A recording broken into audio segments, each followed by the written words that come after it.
اعوذ باللہ من الشیطان الرجیم بسم اللہ الرحمن الرحیم خواتین و حضرات السلام علیکم ورحمۃ اللہ وبرکاتہ مغفرتہ پروگرام احکام شریعت اور فقہ حنفی سے متعلقہ مسائل کے ساتھ آپ کی خدمت میں حاضر ہیں۔ کچھ آفر کویسچنز ہیں وہ لے لیتے ہیں۔ ایک کسی بھائی نے پوچھا کہ کیا کفن میں عورت کو کڑھا ہوا دوپٹہ دے سکتے ہیں؟ دیکھیں یہ خلاف سنت اور خلاف شرع ہوگا، کیونکہ ہمارے نبی کریم صلی اللہ علیہ وسلم نے کفن کا جو تصور دیا وہ بے سلے کپڑے ہیں، بے سلی چادریں ہیں، عورت کے لیے کچھ مخصوص اور چیزیں ہوتی ہیں لیکن سلا ہوا کپڑا دینا سنت نہیں ہے۔ ہاں اگر مجبوری اور عذر ہو پھر تو پہنے ہوئے کپڑوں میں بھی دفنایا جا سکتا ہے اگر اور کپڑے میسر نہ ہوں، لیکن سنت مبارکہ یہ ہے تو اس میں اضافہ نہ کیا جائے۔ مرد کے لیے 3 کپڑے ہوتے ہیں اور عورت کے لیے 5 کپڑے ہوتے ہیں، سلا ہوا دوپٹہ وغیرہ جو ہے یہ خلاف سنت ہوگا۔ ایک کسی نے پوچھا کہ خیبر کی جنگ میں نبی کریم صلی اللہ علیہ وسلم نے حضرت علی رضی اللہ تعالی عنہ کی آنکھوں میں آشوب چشم ہوا تھا، بیماری تھی، تو سرکار نے اپنا لعاب دہن اقدس ان کی آنکھوں کو لگایا تو وہ آنکھیں بالکل درست ہو گئیں۔ تو کیا ہم بھی ایسا کر سکتے ہیں کہ کسی کی آنکھیں خراب ہوں تو اپنا لعاب لگا دیں؟ تو یہ بڑے بھولے بھالے کویسچنز ہوتے ہیں۔ دیکھیں وہ ہمارے نبی کریم صلی اللہ علیہ وسلم کا معجزہ تھا، آپ کے لعاب دہن اقدس میں بے شمار تاثیرات تھیں۔ اگر آنکھوں میں لگا دیں آشوب چشم ٹھیک ہو جائے، اگر آپ کھارے پانی میں اپنا لعاب ڈال دیتے تھے تو وہ میٹھا ہو جاتا تھا، اگر کسی کی ہڈی ٹوٹ جائے سرکار نے لعاب لگایا تو وہ ہڈی درست ہو گئی، اگر آنکھ باہر نکل آئی سرکار نے لعاب لگایا تو وہ آنکھ اپنی جگہ مضبوط ہو گئی۔ تو یہ سرکار کے معجزات تھے، معجزات پر قیاس نہیں کیا جا سکتا۔ اب آپ یہ مطلب یوں نہیں کہہ سکتے کہ چونکہ سرکار نے لعاب دہن سے علاج کیا ہم بھی کر لیں، یہ قیاس ہوگا اور ایسے معاملات میں قیاس جائز نہیں ہے۔ ہمارا جو لعاب ہے اور خصوصاً عام لوگوں کا لعاب، چلو عالم دین ہیں، کوئی بہت ہی متقی پرہیزگار ہیں تو ان کی زبان ہر وقت پاکیزہ رہتی ہے، منہ پاکیزہ رہتا ہے تو برکت ہوتی ہے، لیکن جو عام لوگ ہوتے ہیں گالیاں بکنا، برا بھلا کہنا، غیبت چغلی، اور ویسے بھی مطلب ہمارے نہ کھانے کے ٹھکانے نہ کچھ، نہ ہم رات کو دانت صاف کر کے سوئیں نہ کچھ، منہ سے اسمیل آتی ہے، پان وغیرہ ہم کھاتے ہیں، اتنے یعنی خراب معاملات ہونے والا وہ اپنا تھوک لگا کے کسی کی آنکھ میں لگا دے تو میرے خیال میں ڈبل آشوب چشم ہو جائے گا، تو اس میں احتیاطی کریں۔ یہ کہتے ہیں کہ ڈاکٹر یہ بتا دے کہ حاملہ عورت کو کہ آپ کے پیٹ میں لڑکا ہے یا لڑکی پتہ چل جائے تو کیا اب ہم آگے کسی کو بتا سکتے ہیں؟ دیکھیں پہلی بات تو یہ کہ ان چیزوں کا معلوم کرنا شرعاً صحیح نہیں ہوتا، کیونکہ جو اللہ تبارک و تعالی نے معاملات پوشیدہ رکھے ہیں ان کو پوشیدہ رہنے دیں، جب اس میں ہم جان بوجھ کے انوالومنٹ کرتے ہیں تو خرابیاں پیدا ہوتی ہیں۔ لیکن بہرحال اگر ڈاکٹر نے از خود بتا دیا تو پھر آپ کسی کو بتا سکتے ہیں، لیکن یقینی طور پہ نہیں کہ لڑکا ہی ہے لڑکی ہے۔ آپ یہ کہیں کہ ڈاکٹر نے یہ بتایا ہے تو ہم آپ کو بتا رہے ہیں، کیونکہ اس میں بدل سکتے ہیں معاملات۔ اللہ تبارک و تعالیٰ کی قدرت بڑی کامل ہے اور بڑے معاملات ہو سکتے ہیں، یقینی طور پہ ان چیزوں کے بارے میں نہیں کہہ سکتے، لیکن آپ اگر بتائیں تو گناہ گار وغیرہ نہیں ہوں گے۔ یہ بھائی کہتے ہیں کہ ایک بازار ہے اس کے باہر پارکنگ بہت ہی زیادہ تنگ ہے، جیسے ہمارے اکثر بڑے بازاروں میں پارکنگ ہی نہیں ہوتی۔ کہتے ہیں قریب ایک ٹی بی ہاسپٹل ہے ہمارا گورنمنٹ کا، ان کے پاس پارکنگ کی جگہ ہے، انہوں نے یہ اسکیم نکالی ہے کہ آپ ہمارے ممبر بن جائیں اور 5,000 روپے اپنی زکوٰۃ سالانہ ہمیں دیں تو ہم آپ کو پارکنگ کی جگہ پرووائڈ کر دیں گے۔ کیا حکم شرع ہوگا؟ دیکھیں یہ شرعاً جائز نہیں ہے۔ اس کی وجہ یہ ہے کہ زکوٰۃ کی درست ادائیگی کے لیے شرط ہے کہ انسان اپنے تمام تر فائدے اس سے منقطع کر لے، کسی شرعی فقیر کو مالک بنائیں اور اپنے تمام فائدے منقطع کر لیں تو یہ زکوٰۃ کی درست ادائیگی ہوگی۔ جبکہ یہاں پر اگر اس کی صورتحال دیکھیں، وہ آپ کو جگہ پرووائڈ کر رہے ہیں، اب نام چاہے کچھ بھی دیں، وہ اس کی قیمت لے رہے ہیں، اس کو اجارہ کہتے ہیں، گویا کہ آپ زکوٰۃ بھی ادا کر رہے ہیں اور اس سے بینیفٹ بھی لے رہے ہیں، اور یہ شرعاً درست نہیں ہے۔ دوسری بات یہ کہ یہ انتظامیہ نے اپنے طور پہ کیا ہوگا، گورنمنٹ کی کوئی اسکیم تو نہیں ہے، اور وہ سارا ان کے جیب میں جاتا ہوگا، جو اکثر ہمارے ہاں گورنمنٹ کے اداروں کی صورتحال ہے کہ نام تو بڑا پیارا رکھا جی زکوٰۃ دیں، غریبوں کو دیں گے، فلاں دیں گے، اور کتنا غریبوں کے پاس پہنچتا ہے اور کتنا اپنی جیبوں میں چلا جاتا ہے۔ یہ آپ لوگ بھی سمجھتے ہیں کہ مطلب یہ باتیں ہمارے ہاں بڑی بڑی ہوتی ہیں لیکن معاملات غلط قسم کے ہوتے ہیں۔ تو بہرحال وہ پارکنگ صرف ان کے لیے ہے جو ہاسپٹل میں آتے ہیں، اپنے مریضوں کو لے کر آتے ہیں یا خود آتے ہیں، وہ وہاں پارک کر سکتے ہیں، کوئی دوسرا پارک کرے گا تو بھی غلط ہے، اور اس طریقے سے کر کے اگر کریں گے تو زکوٰۃ وغیرہ ادا نہیں ہوگی، اور جو انتظامیہ اگر اس پیسے کو کھا رہی ہے تو وہ ناجائز کھا رہی ہے، اسے توبہ کرنی چاہیے۔ ایک کالر ہمارے ساتھ ہیں، پہلے کال لیتے ہیں۔ السلام علیکم۔ وعلیکم السلام۔ جی بہن، دو سوال ہیں۔ جی۔ نمبر 1 کہ آپ اگر باہر کے ملک میں رہتے ہو تو مارگیج پہ گھر لینا اسلامی طور پہ کیسا ہے؟ ٹھیک ہے، اور میرا دوسرا سوال یہ ہے کہ یہاں پہ جو اسلامک بینک جو ہیں وہ پیسے قرض دے رہے ہیں گھر بنانے کے لیے، جی، تو اس سے کیا اس میں سود نہیں ہوتا؟ وہ جائز ہے لینا؟ چلے میں بتاتا ہوں، ٹھیک ہے، میں عرض کرتا ہوں۔ ایک یہ باہر کے ملک سے کسی نے کویشچن کیا تھا کہ ہم بعض اوقات راستے میں جا رہے ہوتے ہیں تو بائبل جو ہے وہ پڑھی ہوئی مل جاتی ہے ہمیں، تو کیا ہم اسے احتراماً تعظیماً اٹھا کے سائیڈ میں رکھ سکتے ہیں یا نہیں؟ دیکھیں، پہلے ایک بات سمجھ لیجئے کہ آسمانی کتابیں جو بڑی ہیں 4 ہیں، قرآن، توریت، زبور، انجیل، اور پھر قرآن مجید نازل ہوا، انجیل کو ہی بائبل کہتے ہیں۔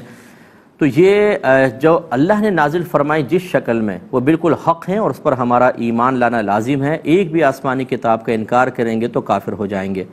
لیکن اللہ تبارک و تعالیٰ کی حکمت بالغہ یہ رہی کہ اس نے ان 3 کتابوں کو انسانی تصرفات سے محفوظ نہ فرمایا، کیونکہ وہ شریعتیں ختم ہونی تھیں تو ان کو غیر محفوظ رکھا، تو لوگوں نے ان میں بہت تصرف کیے اپنے اپنے ذاتی مفادات کے لیے۔ اب جو یہ بائبل یا انجیل آپ کے پاس ہیں، تقریباً 32 یا 33 اناجیل اس وقت دنیا میں ہیں، ان میں سے کون سی اللہ تعالیٰ کا کلام ہے، کون سا نہیں؟ اگر ایک کتاب لے لیں، ان میں کون کون سی باتیں اللہ کی طرف سے ہیں اور کس نے اپنے پاس سے ایڈ کر دی ہیں، کوئی بھروسہ نہیں۔ لہٰذا آج کل کی جو وہ آسمانی کتابیں اگر آپ کو کہیں اس نام سے نظر آئیں تو ہمارا اس پر ایمان نہیں ہے، ہمارا ان کتابوں پر ایمان ہے جو اللہ نے نازل فرمائی تھی۔ لہٰذا اب ان کتابوں کی، ان آسمانی کتابوں کی مثل تعظیم کرنا، یہ گویا کہ غیر اللہ کے کلام کی اس طرح تعظیم کرنا ہے جیسے اللہ کے کلام کی تعظیم کرنا، اور یہ شرعاً درست نہیں ہوگا۔ لہٰذا اسے ایک آسمانی اور محترم اور اللہ کی کتاب سمجھ کے اٹھانا تو شرعاً جائز نہیں، کیونکہ پھر آپ کا اس پر ایمان ہے گویا کہ یہ اللہ کا کلام ہے، اور اس میں جتنی خرافات انسانوں نے داخل کی ہیں آپ اسے بھی سمجھ رہے ہیں اللہ کا کلام ہے۔ تو جس طریقے سے قرآن کو غیر قرآن کہنا کفر ہوتا ہے، ایسے ہی غیر قرآن کو قرآن کہہ دینا یہ بھی کفر ہے۔ ایسے ہی پچھلی آسمانی کتابوں میں جو اللہ کی آیات ہیں ان کو کہنا یہ اللہ کی نہیں ہیں تب بھی کفر، اور جو اللہ کی نہیں ہیں انہیں کہنا اللہ کی آیات ہیں تب بھی کفر۔ اس کا مطلب یہ ہوا کہ ان جو آسمان سے نازل ہوئی تھیں ان پر ہمارا ایمان، لیکن موجودہ شکل کی کتابیں جو ہیں نہ اس کا مطلقاً آپ انکار کریں نہ ان کا اقرار کریں، کیونکہ نصوص قطعیہ قرآن کی کہتی ہیں کہ ان میں تحریف ہوئی ہے، ان میں تبدیلی کر دی گئی ہے۔ لہٰذا بحیثیت کتاب کے تو آپ نہیں اٹھا سکتے۔ ہاں یہ ضرور ہے اس نیت سے آپ اٹھا لیں کہ اس میں اللہ کا نام بھی ہوگا، نبیوں کا نام ہوگا، اس میں پاکیزہ کلمات ہوں گے۔ ان کلمات کی تعظیم تو چاہے کسی میں بھی ہو، کوئی بھی آسمانی کتاب ہو، غیر آسمانی کتاب ہو، اسے آپ اٹھا کر ادباً رکھ سکتے ہیں، نام کی تعظیم، لیکن کتاب کی تعظیم نہیں، کیونکہ وہ اللہ کی کتاب حقیقتاً اب نہیں رہی، اس میں تحریف انسانی بہت زیادہ ہو چکی ہے۔ یہ کہتے ہیں کہ ہمارا ایک ہوٹل ہے اور اس میں ہم نے ایک شیف رکھا ہوا ہے غیر مسلم، تو کیا اس غیر مسلم کا کھانا پکانا درست ہے یا نہیں؟ دیکھیں ہے تو درست، اگر وہ پاک ہے اور صاف ستھرا ہے اور صحیح کھانا بناتا ہے تو ٹھیک ہے، اس میں کوئی حرج تو نہیں ہے، شیف غیر مسلم ہو سکتا ہے۔ لیکن اگر مسلمان ہو تو بہت ہی بہتر ہے، کیونکہ ایک مسلمان غیر مسلم کے ہاتھ کا کھانا کھانے میں شاید کراہت محسوس کرے۔ اگر لوگوں کو پتہ چل جائے کہ آپ غیر مسلم سے کھانا بنوا رہے ہیں تو ہو سکتا ہے کہ آپ کے کاروبار میں فرق پڑے، تو اس لیے مسلمان سے بنوائیں، یہ بہتر ہے۔ ایک کالر ہمارے ساتھ ہیں۔ السلام علیکم۔ وعلیکم السلام۔ جی بھائی جان۔ مفتی صاحب 3 سوال ہیں۔ سفر میں اگر کوئی نماز قضا ہو جائے تو جی، جب واپس گھر پہنچیں گے قصر پڑھیں گے یا ان نمازوں کو پورا پڑھیں گے؟ جی انشاءاللہ۔ اور جی صبح سنتوں سے پہلے قضا نماز پڑھ سکتے ہیں؟ اور میری عمر 66 سال ہے، مسجد میں کورونا احتیاطیں نہیں ہوتا، کیا صبح کا نماز میں گھر پڑھ سکتا ہوں؟ یعنی صبح کورونا نہیں ہوتا، باقی صبح کورونا ہوتا ہے باقی ٹائم نہیں ہوتا؟ نہیں، وہ اصل میں صبح جو ہے نا وہ سردی سے لوگ وہ کھانستے مانستے زیادہ احتیاط نہیں کرتے ہیں۔ اچھا چلیں میں بتاتا ہوں، ٹھیک ہے انشاءاللہ۔ ایک اور کالر ہیں۔ السلام علیکم۔ السلام علیکم۔ وعلیکم السلام۔ مقصد بھی فرمائے گا کہ ایک جگہ یہ رواج ہے کہ عورت کے مرنے کے بعد عورت کو لال دوپٹہ پہناتے ہیں، تو شادی شدہ، غیر شادی شدہ اور بیوہ، تو اس کا کیا حکم ہوگا؟ اور اس طرح سے جی ہلو آپ کی آواز آ رہی ہے، بولتی جائیں۔ جی جی مفتی صاحب جو ہے نا ایک مسئلہ یہ بھی ہے کہ کچھ لوگ یہ کہتے ہیں جیسے کوئی انسان سفر پہ جائے نا تو باہر جیسے تو اس کو جو ہے نا جو متصل ہوتا ہے فنائی شہر اس سے بھی باہر جانا ضروری ہوتا ہے، تو اس کا کیا مطلب ہے جو فنائی شہر سے باہر جائے گا؟ میں بتاتا ہوں، ٹھیک ہے انشاءاللہ۔ ایک مزید کویسچن یہ، چلیں پہلے یہ والے کویسچن لے لیتے ہیں۔ یہ بہن نے پوچھا کہ باہر کے ملک میں مورگیج پر گھر لینا، یعنی بینک سے لون لے کر گھر لینا کہ اس پہ قرض سود وغیرہ دینا پڑے گا، شرعاً جائز ہے یا نہیں؟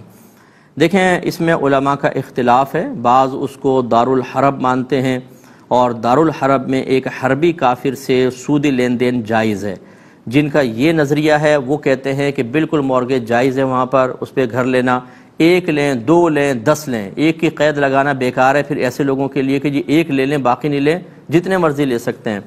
لیکن جو منع کرتے ہیں، جو یہ کہتے ہیں کہ وہ حقیقتاً اب دارالحرب نہیں ہیں بلکہ حقیقتاً دارالکفر اور حکماً دارالاسلام ہیں، کیونکہ وہاں پہ ہر قسم کی اسلامی آزادی ہے۔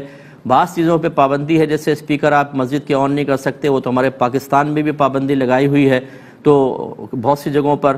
تو خلاصہ کلام یہ کہ وہاں پر کوئی ایسی تنگی اور سختی نہیں ہے، تو وہاں کا کافر اب مکمل حربی کافر نہیں رہا، لہذا سودی لین دین منع ہوگا۔ اس کا جواب اب خلاصہ کیا ہوا میں بتاتا ہوں ایک چھوٹے سے بریک کے بعد۔ بسم اللہ الرحمن الرحیم۔ ایک کالر منتظر ہے، السلام علیکم۔ وعلیکم السلام۔ جی بہن۔ مفتی صاحب میں نے سوال پوچھنا تھا، جو بچیاں عالمہ کا کورس کرتی ہیں تو اس میں حدیث اور آیتیں وغیرہ لکھنی اور پڑھتی ہیں، لکھنی اور پڑھنی پڑتی ہیں، تو مخصوص ایام میں ان کے لیے کیا حکم ہے؟ ٹھیک ہے، اور دوسرا سوال ہے، عمرہ کرنے جب جاتے ہیں تو عمرے کے دوران تو چہرہ ڈھانپنا جائز نہیں ہے، تو عمرے کی ادائیگی کے بعد مکہ اور مدینہ میں چہرہ ڈھانپنا ضروری ہے؟ اور ایک اور کالر ہیں، السلام علیکم۔ جی وعلیکم السلام۔ مفتی صاحب کیا حال ہے؟ اللہ کرم۔ مفتی صاحب میں مکہ شریف میں میرے کو کمپنی نے رہتی ہوئی ہے، لیکن میں گاڑی چلاتا ہوں، میں دوسرے شہروں میں جاتا ہوں جی تو 8 دن میں ایک بار میں مکہ میں آتا ہوں۔ جی جیسے کہ مکہ میں داخل ہو یا گزر کے آگے کسی استھتی میں جائے تو اس کا جو آپ نے فرمایا تھا کہ دم وغیرہ ہوتا ہے، تو کیا میں ادھر آتا ہوں میرے اوپر کوئی دم تو نہیں لازم ہوتا؟ میری رہائش ادھر ہے۔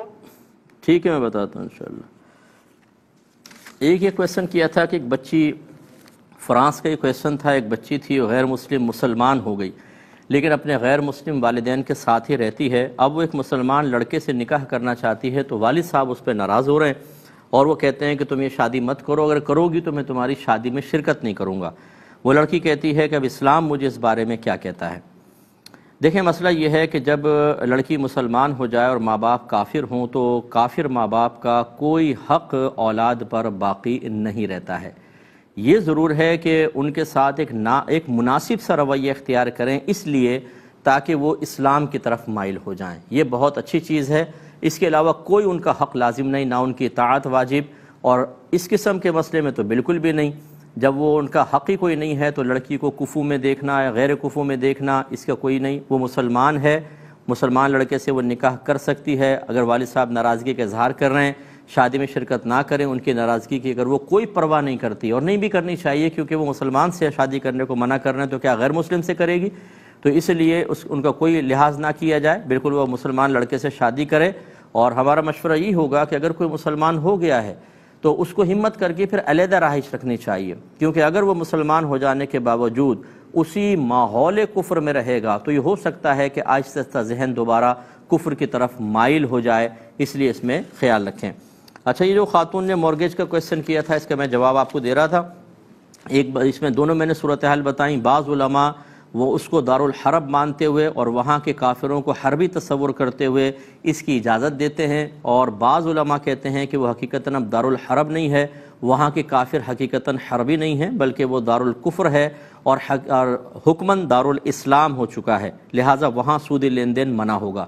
اور ہم بھی اس دوسرے گروپ کو ہی تائید کرتے ہیں۔ تو جہاں علماء کا اختلاف ہو وہاں لوگوں کو دیکھنا چاہیے کہ پہلی بات تو یہ کہ آپ کسی ایک عالم، ایک مفتی صاحب کو فالو کریں۔ ایسا نہیں ہے کہ آپ نے جب اپنا مطلب حل کرنا ہو تو دوسرے مفتی صاحب اچھے لگیں، اور جب عام مسائل معلوم کرنے ہوں تو جی فلاں مفتی صاحب سے بہترین کوئی نہیں ہے۔ اس کا مطلب ہے پھر آپ شریعت پہ نہیں چلنا چاہتے بلکہ اپنے نفسانی خواہشات اور اپنے دنیاوی فوائد کو فوقیت دینا چاہتے ہیں، اور یہ غلط ہے۔ کسی ایک کو اپنا بڑا تصور کر لیں، کسی ایک کے علم پر آپ کو اعتماد ہو، ان کے نیک ہونے پر، تقوی پر، پرہیزگاری پر، پھر ان سے آپ مسئلہ معلوم کریں۔ اگر وہ کہتے ہیں یس تو ٹھیک ہے یس، اگر وہ کسی مسئلے میں بولتے ہیں نو تو نو، آپ کو فائدہ ہو رہا ہے ٹھیک، اگر نقصان ہو رہا ہے تب بھی انہی کا قول قبول کریں۔ تو یہ پھر ایک امتحان بنے گا، اور یہی مزاج شرع ہے کہ احکام شرع میں فقہ حنفی کے نزدیک ابتلا کا مفہوم ہے۔ ابتلا مینز آزمائش۔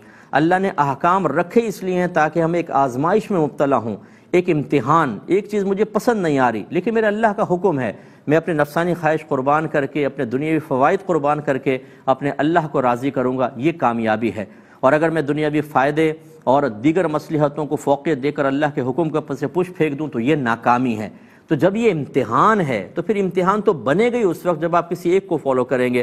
اگر ایک وقت میں آپ نے آسانی کے لیے اس کو فالو کر لیا، دوسرے میں اس کو، تیسرے میں اس کو، تو بتائیں آپ کا امتحان کس چیز کا رہا؟ لہٰذا جو ایسے علماء کو فالو کرتے ہیں جو وہاں پر مورگیج پر گھر لینے کو جائز کہتے ہیں تو آپ کے لیے بالکل جائز ہے، آپ کر سکتے ہیں۔ اگر آپ ان کو فالو کرتے ہیں جو منع کر رہے ہیں تو پھر آپ کو رکنا چاہیے، ایسا نہیں کرنا چاہیے، ہم اس کو منع ہی کرتے ہیں۔ ایک انہوں نے پوچھا کہ بعض اوقات اسلامک بینک بھی کچھ ایسے ہوتے ہیں جو گھروں کی آفر کرتے ہیں، ان سے لینا کیسا ہے؟ دیکھیں، ہر وہ اسلامک بینک جس میں کوئی مفتی صاحب بطور شرعی ایڈوائزر، شرعی رہنمائی فراہم کرنے والے موجود ہوں، جیسے کہ ہمارے ہاں اسلامک بینکنگ میں یہ ایک کنڈیشن ہے کہ کوئی نہ کوئی وہاں پر آپ کو شرعی ایڈوائزر رکھنا ہوتا ہے۔ اگر وہ مفتی صاحب آپ کو کہہ دیتے ہیں کہ ہاں آپ لے سکتے ہیں تو بس پھر آپ آنکھیں بند کر کے اسلامک بینک سے لے سکتے ہیں، اس لیے کہ پھر وہ ان مفتی صاحب کی ذمہ داری ہے کہ انہوں نے ان تمام شرائط کو، جو ایگریمنٹ آپ بینک سے کرتے ہیں اس کے کلوزز وغیرہ ہوتے ہیں، وہ سب انہوں نے پڑھے ہوتے ہیں، پھر ایک پروڈکٹ ان کی نظروں سے گزر کر پاس ہوتی ہے اور آپ تک پہنچتی ہے، تو اس لیے شرعاً اس کی گنجائش ہوگی۔ لیکن باہر کا مسئلہ ہم نے آپ کو بتایا۔ ایک بھائی نے سوال کیا کہ ہم سفر پہ ہوتے ہیں، کبھی نماز قضا ہو جائے خدا نخواستہ، تو کیا گھر پر آ کے قصر پڑھیں گے یا پوری پڑھیں گے؟ دیکھیں، اصول یاد رکھیے گا، جہاں پر آپ کی نماز قضا ہوگی نا اتنی رکعتیں آپ نے پڑھنی ہیں بس۔ یعنی گھر میں قضا ہوئی تو 4 پڑھنی ہیں اور سفر میں قضا ہوئی تو 2 پڑھنی ہیں۔ اب کس جگہ پڑھ رہی ہیں اس کا اعتبار نہیں ہوگا، لہٰذا اگر آپ نے گھر پہ نماز قضا ہوئی اور سفر کر رہے ہیں اور سفر میں اس قضا کو ادا کرنا چاہتے ہیں تو 2 نہیں بن جائیں گی، وہ 4 ہی پڑھنی ہوں گی۔ اور سفر میں اگر 2 تھیں قضا ہو گئیں، جیسے ظہر کی 2، عصر کی 2، عشاء کی 2، اور آپ گھر پہ آ کے پڑھنا چاہتے ہیں تو اب گھر پہ آنے کی وجہ سے 4 نہیں بن جائیں گی، 2 ہی پڑھنی ہوں گی۔ امید ہے کہ آپ سمجھ گئے ہوں گے۔ ایک انہوں نے فرمایا کہ فجر کی سنتوں سے قبل قضا نماز پڑھ سکتے ہیں کہ نہیں؟ تو بالکل پڑھ سکتے ہیں، لیکن گھر پر، کیونکہ اگر آپ مسجد میں جا کر پڑھیں گے تو نبی کریم صلی اللہ علیہ وسلم کے فرمان ذیشان کے مطابق کہ فجر کا وقت شروع ہونے کے بعد سنت فجر کے علاوہ طلوع آفتاب تک کوئی نفل نماز نہ پڑھی جائے۔ حدیث کا مفہوم آپ کو بتا رہا ہوں۔ تو لہٰذا معلوم یہ ہوا اگر آپ مسجد میں پڑھیں گے تو لوگ سمجھ جائیں گے کہ ابھی تو صرف سنت پڑھ سکتے تھے، یہ کون سی نماز پڑھ رہے ہیں، تو یہ بدگمانیاں پیدا ہوں گی ایک تو، دوسرا لوگ بعض سمجھ جائیں گے کہ آپ قضا نماز پڑھ رہے ہیں۔ تو نماز کا قضا کرنا گناہ ہوتا ہے اور گناہ کو کسی کے سامنے ظاہر کرنا ایک اور گناہ ہوتا ہے، لہٰذا گناہ گار ہونے کے امکانات ہیں۔ آپ گھر پہ پڑھیں، گھر پہ پڑھنے کے بعد جا کر پھر مسجد میں فجر وغیرہ سنت پڑھ لیں اور فرض ادا کر لیں، لیکن قضا نمازیں گھر پہ پڑھیں۔ ایک انہوں نے کہا کہ ان کی عمر 66 ایئرز ہے، یہ کہتے ہیں کہ فجر میں کیا میں گھر پہ نماز پڑھ سکتا ہوں، کیونکہ مسجد میں بہت زیادہ لوگ کھانستے ہیں فجر کے ٹائم میں، تو کرونا وائرس وغیرہ کی وجہ سے پرابلم ہو سکتا ہے۔ تو دیکھیں، یہ خواہ کے وساوس ہیں، اللہ پہ اعتماد کر کے آپ جائیں، آپ ماسک پہنیں، احتیاط ضرور کریں۔ وساوس سے خواہ سے مراد میں نہیں کہہ رہا ہوں کہ احتیاط کا دامن چھوڑ دیں، لیکن اس طرح کے وساوس کا شکار ہونا بھی مناسب نہیں ہے، کیونکہ مطلب اتنی آپ باہر نکلتے ہوں گے، دن میں بھی آ رہے ہیں جا رہے ہیں، کبھی بس میں سفر کر رہے ہیں، کبھی بازار میں، کوئی یہاں کھانس رہا ہے کوئی وہاں کھانس رہا ہے۔ صرف کھانسنا یا چھینکنا کوئی مسجد تک محدود تو نہیں ہے، صرف فجر کی نماز تک تو محدود نہیں ہے۔ میں تو یہ اکثر دیکھ رہا ہوں کہ پہلی دفعہ جب کورونا کی لہر پاکستان میں آئی تھی بہت خوف تھا اور بہت زیادہ احتیاط تھی، اور دوسری جب لہر آئی تو کتنا ہی ہے کہتے رہے ختم، اور اب تو ماشاءاللہ ویسی ویکسین وغیرہ لگ رہی ہیں تو بہت زیادہ ابھی لوگوں تک نہیں پہنچی، عام لوگوں تک، لیکن وہ قدرتی طور پہ یوں سمجھ رہے ہیں شاید ویکسین شدہ ہو گئے ہم لوگ، تو اب تو اتنی گیدرنگ ہے کچھ انتہا نہیں، تو گھبرائے نہیں، آپ فجر کی نماز پڑھیں، جماعت سے نماز پڑھنا، وہ بھی فجر کی نماز بہت فضیلت کا باعث ہے۔ آپ ماسک لگا کر جائیں اور تھوڑا سائیڈ میں پڑھ لیا کریں تو انشاءاللہ کوئی مسئلہ نہیں ہوگا۔ یہ کہتے ہیں بچی نے پوچھا کہ عورت کے مرنے کے بعد بعض لوگ جو غیر شادی شدہ عورت ہوتی ہے اس کو لال دوپٹہ یا شادی شدہ ینگ اگر فوت ہو جائے تو شاید لال دوپٹہ دیتے ہیں، یہ صحیح ہے؟ یہ بالکل غلط ہیں، یہ عورتوں کی اپنی بنائی ہوئی خرافات ہیں۔ مجھے تو یہاں تک بتایا گیا کہ اگر کوئی کنواری لڑکی ہمارے خاندان میں فوت ہو جاتی ہے، یعنی کسی نے مجھے بتایا تھا، باقاعدہ اس کو دلہن بنا کر اس کو قبر میں رکھتے ہیں، یعنی میک اپ وغیرہ کرتے ہیں، بال بناتے ہیں، حالانکہ یہ سب گناہ ہے، سب گناہ ہے۔ تو یہ عورتوں کو اللہ تعالیٰ ان پر رحمت نازل فرمائے کہ دین بالکل نہیں سیکھیں گی، ان کو دین کی ABC بھی نہیں آتی ہوگی، اکثر کا یہ معاملہ ہے، ہر ایک کا نہیں ہے، ناراض مت ہوئیے گا، اور لیکن دینی معاملے میں بڑھ چڑھ کر بولیں گی اور اپنے لیے عذاب قبر مول لیتی ہیں، اللہ کی ناراضگی مول لیتی ہیں، ایسی بدعت سیئہ گھر میں رائج کرتی ہیں جو ان کے لیے گناہ جاریہ بن جاتی ہے اور کوئی پرواہ نہیں ہوتی۔ اس لیے جو ان کو روک سکتا ہے وہ طاقت سے روکے، اور جو زبان سے روک سکتا ہے وہ زبان سے روکے، اور جو ایسا نہیں کر سکتا اور وہاں رہنا مجبوری ہو تو دل میں کم از کم ان افعال و اعمال کو برا جانے، اور یہ ایمان کا کمزور ترین درجہ ہے۔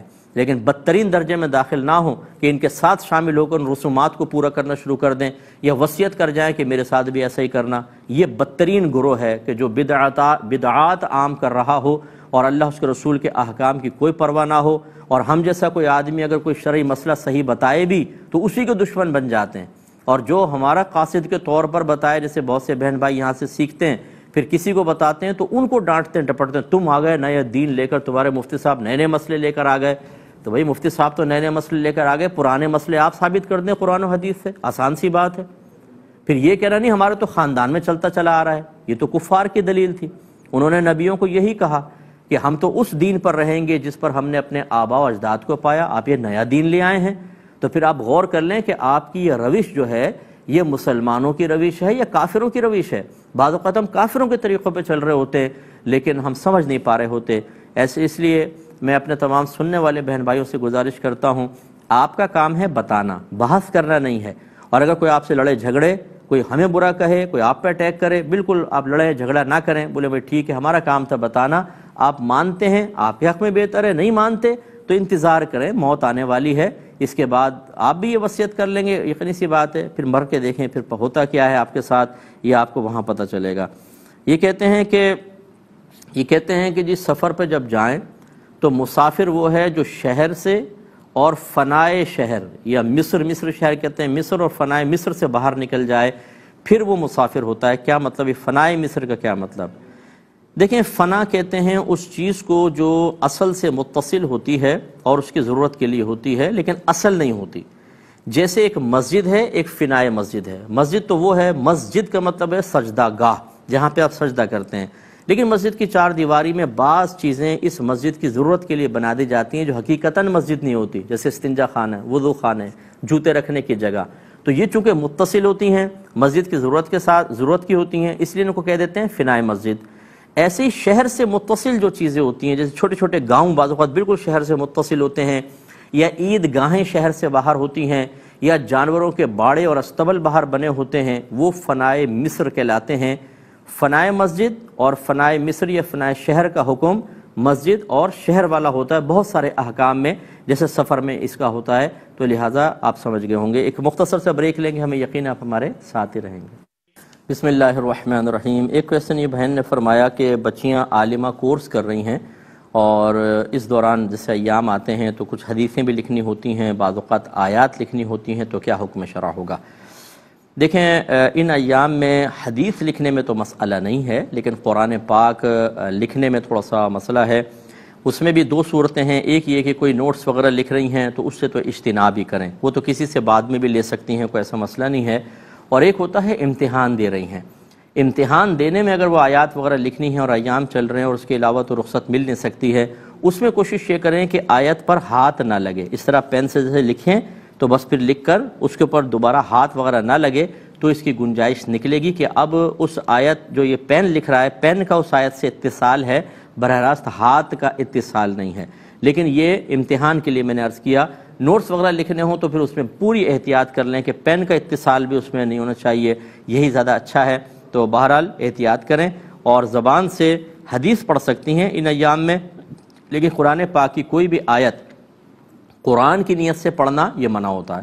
ہاں، دعا کی نیت سے پڑھ سکتی ہیں، یہ اللہ کی تعریف اور ثنا کرنا مقصود ہے. جیسے آیت الکرسی ہے تو جس کے ذہن میں پورا ترجمہ بھی ہو تو وہ اللہ تعالیٰ کی ثنا کی نیت سے آیت الکرسی وغیرہ پڑھ سکیں گی. تو امید ہے کہ آپ سمجھ گئے ہوں گی.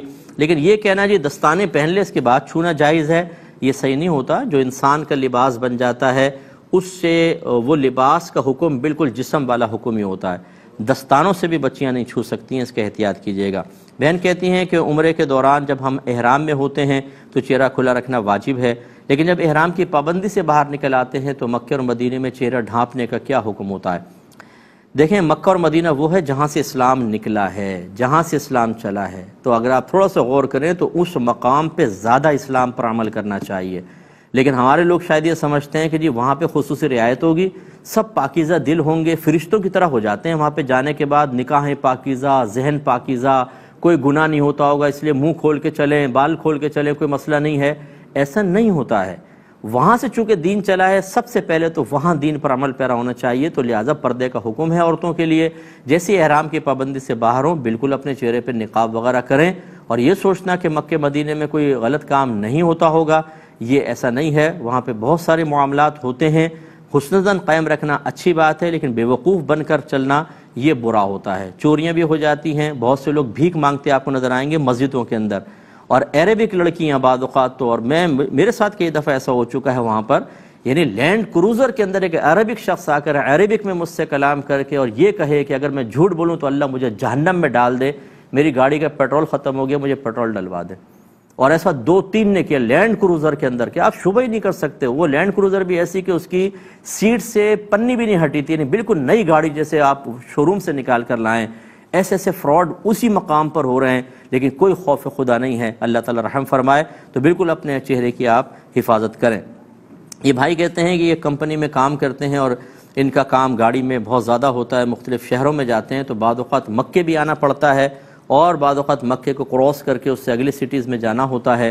تو یہ فقہ حنفی کے مطابق جب میقات کراس کریں اور مکے جانے کا ارادہ ہو تو احرام لازم ہوتا ہے، بغیر احرام کے جائیں گے تو دم لازم ہوگا. اب یہ بیچارے ایک کمپنی میں کام کرتے ہیں، کہتے ہیں میں کیا کروں. دیکھیں جب اس قسم کی صورتحال ہے کہ آپ کو ٹائم نہیں ہوتا، اگر آپ کمپنی کی طرف سے مکے پہنچتے ہیں یا آگے آپ کو فوراً واپس آنا ہوتا ہے یا اور کام کرنے ہوتے ہیں، اگر تو ایسی صورتحال ہے تو یہ ایک مجبوری کی صورت ہے. اس میں پھر امام شافعی رحمۃ اللہ علیہ کے مسئلے پر آپ عمل کر سکتے ہیں کہ ان کے نزدیک اگر کوئی میقات کراس کر کے مکے جانے کا ارادہ رکھتا ہو اور عمرے یا حج کا ارادہ ہو تو احرام کی پابندی لازم ہے.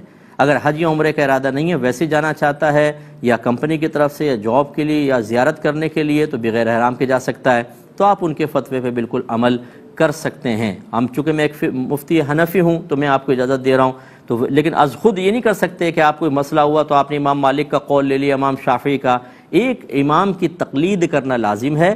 اگر آپ کو اپنے امام کی تقلید کرنے میں کسی مسئلے میں بہت زیادہ پرابلم محسوس ہو رہی ہو تو اصول یہ ہوتا ہے کہ اپنے اس فقہ کے کسی بھی مفتی صاحب سے آپ پہلے باقاعدہ پرمیشن لیں. فَاسْأَلُوا أَهْلَ الذِّكْرِ إِن كُنتُمْ لَا تَعْلَمُونَ. اگر تم نہیں جانتے تو اہل علم سے کویسچن کرو، آپ ان سے پوچھ لیں، وہ اجازت دے دیں تو آپ کے لیے شرعی حجت ہے. پھر آپ دوسرے امام کے قول کو قبول کر سکتے ہیں. لیکن اگر ایسا نہیں ہے، آپ جا کے اگر وہاں پہ احرام کے ساتھ جائیں، آرام سے عمرہ کر سکتے ہیں، پھر آپ آرام سے واپس آ جائیں یا اگلی سٹی میں آرام سے چلے جائیں تو پھر آپ بالکل فقہ حنفی پہ عمل کرنے کے پابند ہوں گے. پھر آپ کو احرام کی پابندی لازم ہوگی، نہیں کریں گے تو دم لازم ہوگا. تو یہ میرا جواب 2-3 دفعہ سن لیجئے گا تو انشاءاللہ آپ کو سمجھ میں بات مزید آ جائے گی. ایک بھائی نے پوچھا کہ کیا مکروہ وقت میں قرآن مجید کی تلاوت کر سکتے ہیں؟ جی کر سکتے ہیں. مکروہ وقت کون سا ہوتا ہے؟ جب سورج کی پہلی کرن نکلے صبح میں، اس کے 20 منٹ بعد تک یہ مکروہ وقت ہے. پھر ایک زوال کا وقت ہوتا ہے، پھر ایک غروب آفتاب جب سورج بالکل ڈوب جائے اس سے 20 منٹ پہلے، یعنی عصر کے آخری 20 منٹ اگر کہیں تو اور زیادہ آسان ہو جائے گا. یہ 3 مکروہ وقت ہے. ان مکروہ وقت میں نبی کریم صلی اللہ علیہ وسلم نے سجدہ کرنے سے منع فرمایا، کیونکہ یہ کفار جو تھے وہ اس کی سورج کی جو پوجا کرنے والے تھے، اس وقت میں وہ اپنی عبادت کرتے تھے. اس لیے فقہا نے منع فرمایا کہ ویسے تو سجدے کی ممانعت تھی، دیگر جو عبادات ہیں وہ بھی اختیار نہ کی جائیں، لیکن منع نہیں ہے. اسی لیے کہا جاتا ہے کہ اگر جنازہ عین مکروہ وقت میں آیا تو وہ پڑھنا شرعاً جائز ہے. ہاں اگر کراہت اس میں ہے کہ پہلے سے آ چکا ہو، اتنی تاخیر کرنے کے زوال کے وقت داخل ہو جائے اس کا مطلب ہے کہ دیکھیں نماز جنازہ پڑھنا منع تو نہیں ہے، اسی وقت میں فرمایا اگر آئے تو پڑھ سکتے ہیں، اس لیے مطلقاً منع نہیں ہے۔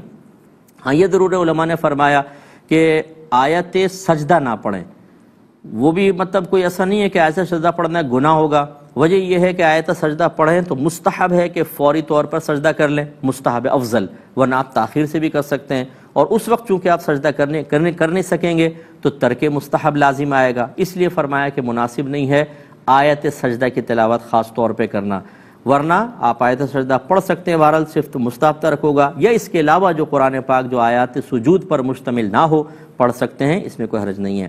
ایک کہتے ہیں کہ کیا مرد عورت کا کفن کاٹ کر تیار کر سکتا ہے؟ تو جی بالکل کر سکتا ہے، اس میں کوئی مسئلہ نہیں ہے، درزی بھی تو عورتوں کو سوٹ تیار کرتا ہے پورا کا پورا، اس میں کوئی حرج نہیں ہے۔ یہ کہتے ہیں کسی کی مجبوری سے فائدہ اٹھاتے ہوئے اس کی چیز بہت زیادہ سستی خریدنا شرعاً جائز ہے یا نہیں؟ ایک تو مثالیں بھی دی تھی انہوں نے، جیسے کوئی بہت ہی مجبوری میں مکان بیچ رہا ہے، اس کو ارجنٹ پیسہ چاہیے، جیسے کسی کو آپریشن گھر میں ہے اور وہ مکان مثلا 50 لاکھ کا ہے، لیکن کوئی کہتا ہے کہ یار مجھے 20 لاکھ میں بیچ دو تو میں بھی تمہیں 20 لاکھ دے دوں، وہ بیچارہ بہت ہی مجبور ہے۔ اس طرح کی مجبوریوں سے فائدہ اٹھا کے کسی کی چیز بہت زیادہ سستی خرید لینا کیا حکم شرع ہوگا؟ دیکھیں یہاں دو چیزیں ہیں، ایک شرعی حکم کیا ہے، ایک اخلاقی حکم کیا ہے۔ اخلاقی اعتبار سے تو یہ بالکل غلط چیز ہے کہ آپ کسی کی مجبوری سے ناجائز فائدہ اٹھا رہے ہیں، یہ غلط ہے، لیکن شرعی اعتبار سے جب آپ ایک مکان کی قیمت لگاتے ہیں، وہ کہتا ہے 50 لاکھ، آپ کہتے ہیں میں 20 لاکھ میں خریدنا چاہوں گا، آپ بیچنا چاہیں ٹھیک، ورنہ نہیں، تو یہ اگر آپ اس کی مجبوری سے فائدہ اٹھانے کا قصد و ارادہ کریں گے تو اخلاقاً برا ہے، لیکن شرعی اعتبار سے سودا بالکل جائز ہے۔ آپ ویسے بھی تو سودوں میں بارگیننگ کرتے ہی ہیں نا، بعض اوقات تو بہت زیادہ قیمت بتاتے ہیں، 1,000 روپے، 2,000، 3,000، بلکہ جو شادیوں کے سوٹ ہیں بعض اوقات 1.25 لاکھ بتاتے ہیں اور 40-45 ہزار میں وہ بیچ دیا جاتا ہے۔ یہ ہمارے گھروں کے واقعات ہیں، ہمیں پتہ ہے کہ کتنا ایسے معاملات ہوتے ہیں، تو اس لیے اگر کسی کی مجبوری سے فائدہ اٹھانے کا قصد و ارادہ بالکل بھی نہیں ہے، ویسے قیمت کم کر کے بتا رہے ہیں تو بالکل کر سکتے ہیں، شرعی لحاظ سے بہرحال یہ بالکل جائز ہے۔ ہاں اخلاقی اعتبار سے اگر آپ مجبوری کا فائدہ اٹھاتے ہوئے کر رہے ہیں تو مناسب نہیں ہے، ایسا نہ کیا جائے۔ یہ کہتی ہیں کہ سنا ہے کہ انسان کی 2 روحیں ہوتی ہیں، ایک جسم میں ہوتی ہے، ایک عالم ارواح میں، کیا یہ ٹھیک ہے؟ دیکھیں ظاہر شرع کے مطابق یہ ٹھیک نہیں ہے، روح ایک ہی ہوتی ہے، پہلے وہ عالم ارواح میں ہوتی ہے، جب اللہ تعالیٰ چاہتا ہے تو وہ انسانی جسم میں داخل ہو جاتی ہے، یعنی جب بچہ پیدا ہوتا ہے تو اللہ تعالیٰ حکم دیتا ہے، وہ روح جسم میں داخل ہو جاتی ہے، تو اس لیے 2 ارواح نہیں ہوتی ہیں۔ ایک یہ کہتے ہیں کہ کیا انسان کی روح کو پیدا کرتے وقت اللہ تعالیٰ اس سے پوچھتا ہے کہ تم انسان بننا چاہو گے یا کوئی اور مخلوق؟ تو ایسا کچھ بھی نہیں ہوتا، کسی نے اگر ایسا کہا ہے، کسی کتاب میں لکھا ہے تو بالکل غلط لکھا ہے، کہ اللہ تبارک و تعالی ہماری مرضی کا پابند نہیں ہے، یہ اس کے ازلی فیصلے ہیں، کس کو انسان بنا کر بھیجنا ہے، کس کو جانور بنانا ہے، کس کو فرشتہ بنانا ہے، کس کو جن بنانا ہے، کون پرندہ ہوگا، کون سمندری مخلوق ہوگا، یہ اللہ تعالیٰ خود فیصلہ فرماتا ہے۔ ایسی کوئی چیز قرآن و حدیث میں نہیں ہے کہ اللہ تعالیٰ پہلے پوچھے اور اس کے مطابق کسی کی تخلیق فرمائے۔ ایک یہ باہر سے کویسچن آیا تھا، یہ کہتے ہیں کہ ہمارے یہاں یہ یو کے سے کویسچن تھا، قبرستانوں میں اب جگہ نہیں ہے، انگلینڈ کی کونسل نے اجازت دی ہے کہ کافروں کے قبرستان میں مسلمانوں کو دفن کر دیا جائے۔ جب میں نے استفسار کیا تھا ان سے تو انہوں نے بتایا کہ ہوتا یہ ہے کہ ایک طرف کافر ہوتے ہیں، ایک طرف مسلمان، لیکن قبرستان ایک ہی ہوتا ہے، کیا حکم شرع ہوگا؟ دیکھیں مسئلہ یہ ہے کہ جب تک ایک کافر زندہ ہوتا ہے نا، اس کے مسلمان ہونے کے امکانات ہوتے ہیں، اس کا حکم ایک علیحدہ ہوتا ہے، اس پر اچھے کام کی وجہ سے اللہ تعالیٰ کی رحمت بھی نازل ہو سکتی ہے، یہ بھی رحمت نازل ہو سکتی ہے اس شکل میں کہ اللہ تعالیٰ اس کو مسلمان ہونے کی توفیق عطا فرمائے۔ اسی لیے زندہ کافر سے بقدر ضرورت آپ میل جول رکھ سکتے ہیں، اس میں کوئی مسئلہ نہیں ہے، لیکن جب کسی شخص کا حالت کفر میں انتقال ہو جاتا ہے تو قرآن کی نصوص قطعیہ کا فیصلہ ہے کہ اب وہ اللہ کی رحمت سے بالکل محروم کر دیا جاتا ہے، اور رحمت کا نزول اور لعنت کا نزول یہ ضد ہیں، سمجھ لیں، جب رحمت کا نزول ختم ہوتا ہے تو لعنت نازل ہونا شروع ہوتی ہے۔ تو اچھی طرح یاد رکھیں کہ اگر کوئی مطلب اللہ کا انکار کرتے ہوئے، قرآن کا انکار کرتے، ہمارے نبی کا انکار، اسلام کا انکار کرتے ہوئے انتقال کرے گا، وہ جہاں دفن ہوگا اس کا عذاب شروع ہو جائے گا، اور عذاب کے فرشتے آئیں گے اور اللہ کی لعنتیں وہاں نازل ہوں گی۔ وہاں ایک مسلمان کو دفن کرنا، یہ سمجھ لیں اپنے مردے کو ایک شدید ترین اذیت اور تکلیف میں مبتلا کرنا ہے۔ کیونکہ حدیث مبارکہ میں ہے نبی کریم صلی اللہ علیہ وسلم ارشاد فرماتے ہیں کہ مردے کو اپنے برے پڑوسی سے ایسی ہی اذیت ہوتی ہے جیسے زندہ انسان کو اپنے برے پڑوسی سے اذیت اور تکلیف ہوتی ہے، تو پھر وہ مسلمان بہت اذیت اور تکلیف میں ہوگا۔ بہرحال اگر مجبوری کی صورت ہے، جیسے آپ نے کہا کہ ادھر کافر ادھر مسلمان، بہتر ہے کہ ایک دیوار کھڑی کر دی جائے تاکہ سیپریشن ہو جائے، سیپریٹ ہو جائے۔ باقی نزول تو تب بھی ہو رہا ہوگا لیکن چلے پھر بھی اطمینان قلب کے لیے معاملہ، ورنہ مسلمانوں کا قبرستان بالکل علیحدہ ہونا چاہیے۔ تمام مسلمانوں کو چاہیے کہ آپس میں پیسہ ملائیں اور ایک جگہ خرید لیں اور وہاں مسلمانوں کو دفن کریں، کوشش یہ کیجئے۔ ایک کویسچن کیا تھا کہ شوقیہ شکار کرنا کیسا ہے؟ دیکھیں، شوقیہ کر تو سکتے ہیں، یہ مباح ہے، نہ گناہ نہ ثواب، لیکن ہم اس کو کہتے ہیں شوقیہ شکار کرنے کا کوئی فائدہ نہیں۔ کسی کے باپ کو ماریں گے، کسی کے ماں کو ماریں گے، کسی کے چھوٹے چھوٹے بچے ہوتے ہیں، جانور کو آپ مار لیتے ہیں، اس کے بچے ہلاک ہونے کا اندیشہ ہے، تو شوقیہ نہ کریں، بہتر ہے۔ پھر بھی اگر کرتے ہیں تو وہ ایسا نہیں ہو کہ آپ چیز کو ضائع کر دیں، خود بھی کھائیں یا پھر کسی کو غریب کو شکار کر کے دے دیں تاکہ وہ ضائع نہ ہو۔ ایک مختصر اب ٹائم پورا ہو چکا ہے ہمارے پروگرام کا، انشاءاللہ نیکسٹ فرائیڈے اور سیٹرڈے آپ سے ملاقات کا شرف حاصل ہوگا۔ اس وقت کے لیے اپنے میزبان کو، ہماری کیو ٹی وی کی پوری ٹیم کو اجازت مرحمت فرمائیں۔ آپ ہمارے لیے دعا کیجئے، ہم آپ کے لیے دعا گو ہیں کہ اللہ تعالیٰ آپ کو خوش و خرم رکھے، صدموں سے محفوظ فرمائے۔ آمین۔ وآخر دعوانا ان الحمدللہ رب العالمین۔